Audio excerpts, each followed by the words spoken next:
In this video, we are going to continue to talk about the dividend discount model.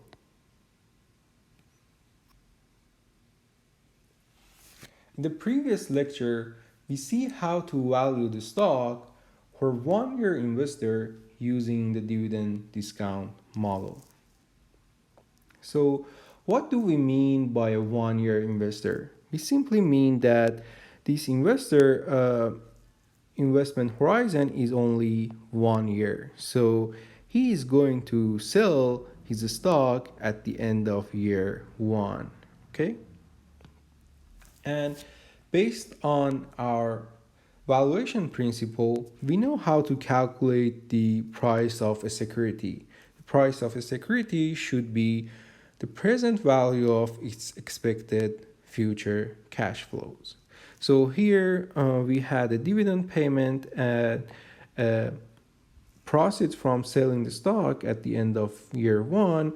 So if I discount these two cash flows, I get this formula where RE is the firm equity cost of capital. So that's the appropriate rate to discount risky cash flows of stock. Okay?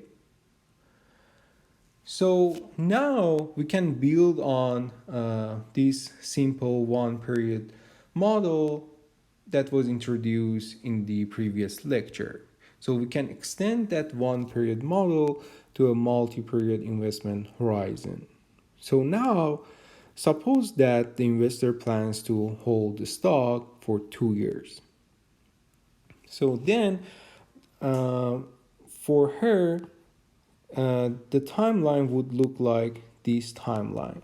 She's going to receive a dividend at the end of year one and another dividend at the end of year two, and she's going to sell her stock at the end of year two, and she will receive P2.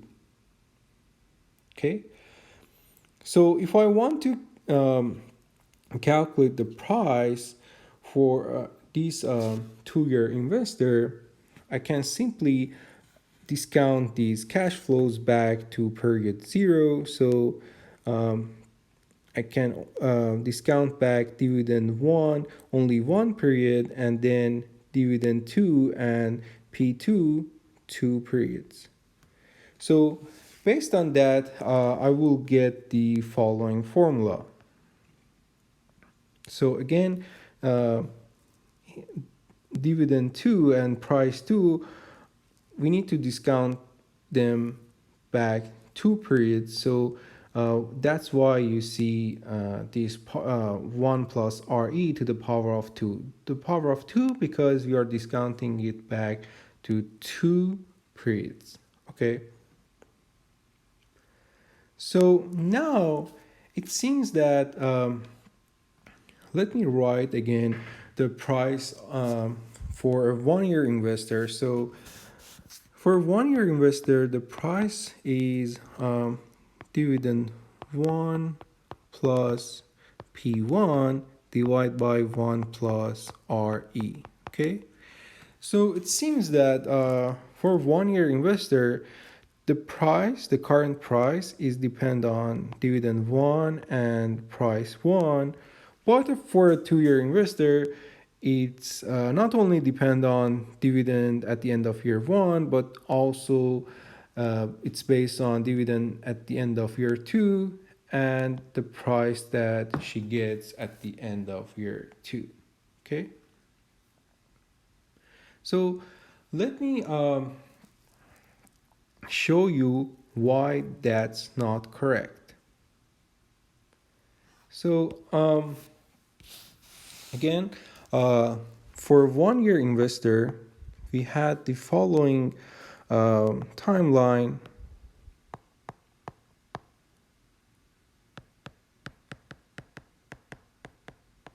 Okay, so the price for a 1-year investor would be dividend 1 plus P1 divided by 1 plus RE, right?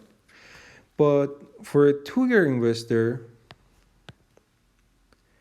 we had a dividend at the end of year one, a dividend at the end of year two, and the price at the end of year two. So if I want to calculate P0, I can discount these cash flows back to the present time. Okay, so the 1 plus, divided by 1 plus RE plus dividend 2 plus P2 divided by 1 plus RE to the power of 2. But now let me calculate the price at time 1. Okay, so now I want to calculate the price at time 1. I want to know what is this price going to be.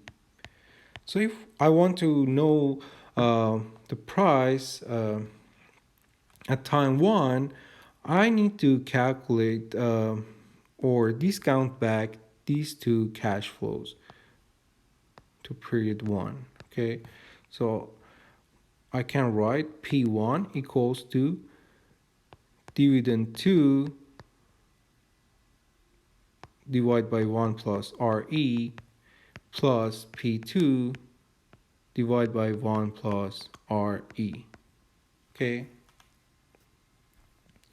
So now let me call this equation 3 and call this equation 2. Okay. So if I substitute this equation 3 into equation 2, what I get is P0 equals to, so this part will not change, but I'm going to factor out 1 plus RE and then what I have is the following.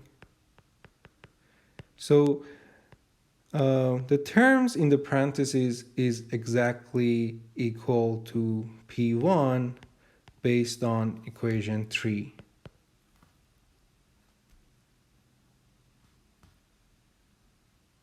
So then this P0 will be equals to D1 plus 1 plus RE, and instead of this whole parenthesis, I can only put P1. So what I will have is P1 divided by 1 plus RE. Okay, so again, P0 now is equals to dividend at the end of year 1 plus P1 divided by 1 plus RE. This is exactly same as equation 1, what we had for 1 year investor. So if we rewrite the equation for a 2-year investor, we get the exact same equation as the 1-year investor. So what we learn from that is that the current value of stock does not depend on the investment horizon of investors. And based on the calculation that I did in the previous slide, we can conclude that we can expand the dividend discount model to any n period that we want. So this n here is arbitrary. So this equation holds for any horizon n. So based on that, all investors value the stock in the same way independent of their investment horizon. So it doesn't matter if the investor is going to hold the stock for 10 years or 6 months. For all of those investors, as long as they have the same expectation and they have the same estimation about the dividends, future dividend payments of the company, they will assign the same value to the stock. Okay? So here, I can argue that instead of having a stop point where we sell the share, so the previous slides we assume that we are going to sell the share at some point, like say PN. So now I'm saying rather than having a stop point where we sell the shares, we can rewrite the equation to show that the dividends go into future. Okay, so then we reach our conclusion about the dividend discount model. So dividend discount model says the price of the stock is equals to the present value of all its expected future dividend payments. So in this video, we talk about the dividend discount model. We see that if we extend a one period model to multi-period horizon investment, we will end up with the same or equivalent equations. And then the dividend discount model says that the price of the stock is equals to present value of all its expected cash flows.